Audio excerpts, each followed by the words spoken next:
আকাশটা ভেঙে পড়েছিল সেদিন, চারপাশ অন্ধকার অথচ মনটা উজ্জ্বল। বৃষ্টি নামছিল অবিরত, কিন্তু কিন্তু তাতেও দমে যায়নি সেই খেলার পাগলামি। কাদায় গড়াগড়ি, পায়ে বল পায়ে জল।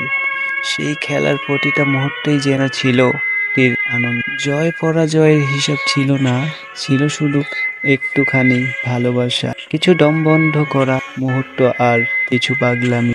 এক ছেলে জোরে শট নিল, গোল চারদিক থেকে চিৎকার। গোল মানে ছিল বিজয়ের চিৎকার, গোল মানে ছিল বিজয়ের চিৎকার। আর হাততালি মানে ছিল, ভাই তুই দারুণ খেললি। কাদামাখা মুখে ছিল একটুখানি বিজয়, আর চোখে ছিল স্বপ্ন। ছেলেগুলো হাত ধরা মুখ, অথচ হেসেই চলেছে।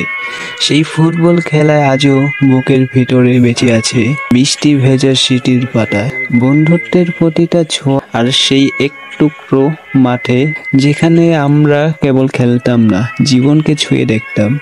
বৃষ্টি থেমে গেছে, আকাশে একটু রোদ। হয়তো আজ নেই সেই মাঠ, না আছে সেই বৃষ্টি, না আছে সেই দলটা, তবুও হৃদয়ে এক কোণে আজও বাজে দে বলটা। একবার গোল মারি,